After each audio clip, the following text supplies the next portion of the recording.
Black women gold diggers.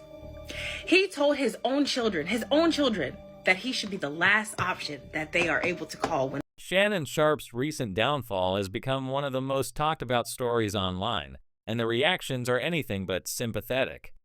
Many people believe he brought this on himself after years of questionable choices, controversial statements, and ignoring repeated warnings from people around him. His attitude toward women, especially black women, has long been criticized. He once referred to them as gold diggers, and even in his personal life, there were stories of him being unwilling to help his own children when they needed financial support. It was even said that he didn't want to pay for his own daughter's wedding. Now, after all the decisions he's made, the universe seems to have given him a hard lesson, and for many, this is karma catching up. Over the years, several people tried to warn him. Comedian Cat Williams once joked that it takes only 2 weekends to learn a certain kind of lesson in life, hinting at the risks of associating with certain women and lifestyles. Monique also told him directly that at his age, 57, dating women much younger than him wasn't wise, particularly women more than 3 decades his junior. But Shannon didn't listen. He kept pursuing relationships with younger women, and now, according to many online, he has paid the biggest price of his life. In conversations, Shannon would sometimes try to flip the narrative. When people told him to date his age, he would respond with, "I want to date my wage," implying that his wealth allowed him to date much younger women. That attitude, once said in a lighthearted or even boastful way, has now come back to haunt him. People online have been quick to point out the irony. The very wage he bragged about dating to match is now being used to financially set up a 22-year-old former OnlyFans model for the rest of her life. This all became public after Gabriela Zuniga, a woman significantly younger than his children, filed a $50 million lawsuit against Shannon back in April. She alleged that during their relationship, which began in 2023, he assaulted her multiple times. Gabriella is reportedly 10 times younger than Shannon's oldest child, which many say should have been an early sign that this relationship was a bad idea. In her lawsuit, Gabriella described incidents where Shannon allegedly became controlling, aggressive, and physically threatening. Even when she expressed distress or discomfort, she claims he would respond with intimidation. At one point in a recorded conversation, he is heard making remarks that implied choking her, which she pointed out would look particularly bad given the optics of a big black man choking a small white woman. According to her, Shannon also interfered in aspects of her personal life, including pressuring her about her weight, and even shared intimate videos she had sent him with his friends, despite her telling him she wasn't comfortable with it. When news of the lawsuit broke, Shannon quickly went public to call it a shakedown. He accused Gabriella's attorney, Tony Busby, of orchestrating a plan to ruin his reputation, claiming this was the same lawyer who had gone after Jay-Z. Shannon suggested that Busby targeted black men and hinted that a short, misleading clip of a sex tape would be released to damage his image further. While some agreed that it might be a money grab, others pointed out that none of this would have happened if Shannon hadn't put himself in this position in the first place. The backlash was strong, and it wasn't limited to fans. Many in the entertainment and sports world had previously told Shannon to leave young women alone.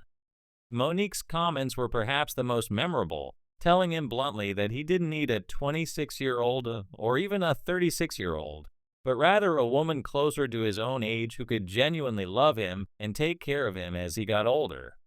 Others like Cat Williams, Kirk Franklin, Bow Wow, Cheryl Underwood, and even Lil Yachty had all made similar comments or jokes about his dating preferences. Despite these warnings, Shannon kept going down the same path, seemingly thinking he was untouchable. Then came Gabriella's announcement that she was retiring from OnlyFans.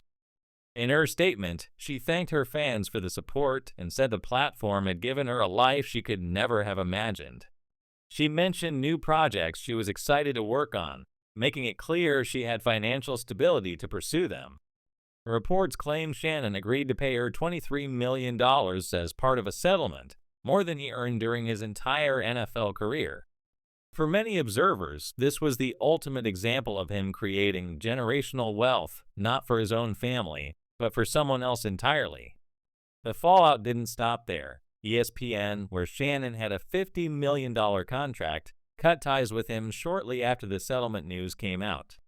Shannon said he found out earlier in the week, but had asked the network to wait until after his brother's Pro Football Hall of Fame induction to make it public. He wanted the moment to be about his family, not his career troubles. Still, the decision was made, and he was out. As if that wasn't enough, another lawsuit quickly followed. This time, a woman named Jamalida Tillman filed a $20 million case against Shannon for libel and defamation. She claimed that statements he and his partner made about her, suggesting she was married and divorcing due to a viral moment at an Usher concert, damaged her personal and professional life. Insiders say Shannon is exhausted by the legal battles and is now focusing on his podcast, which may be his main source of income, until he secures another major deal. However, many believe the damage to his public image and career will make that difficult. Online commentary has been brutal. People have pointed out the irony that the man who was stingy with his own kids, allegedly setting a $30,000 cap on his daughter's wedding budget, forcing her to serve spaghetti to guests, has now handed over $23 million to a young woman he dated. Memes and tweets have circulated, mocking the fact that his decades of work in football and sports media have been undermined in less than a year because of his personal choices. The story has become a cautionary tale about chasing youth and validation at the expense of common sense and self-control. Critics say Shannon's situation is proof that a lack of discipline, especially sexual discipline, can ruin even the most successful careers. Instead of building wealth for his family, he's enriching others. Instead of securing his ESPN spot for the long term, he's now scrambling to find a new foothold in the industry. From the outside, it appears that Shannon ignored every warning and red flag until it was too late. The people who once told him to leave young women alone weren't speaking from jealousy or bitterness, they were speaking from experience and concern. But he chose to see their advice as envy and pressed forward, convinced he could handle it. Now, with lawsuits piling up, major contracts lost, and public sympathy almost non-existent, Shannon Sharpe's situation is seen as a self-inflicted collapse. For many, the key takeaway is simple. You can't keep ignoring life's lessons without paying the price. In Shannon's case, the price wasn't just financial, it was his reputation, his career momentum, and the goodwill he once had from fans and colleagues. What he thought was a lifestyle perk of his wealth has now cost him nearly everything he built over decades, and the internet doesn't seem ready to stop reminding him of it anytime soon.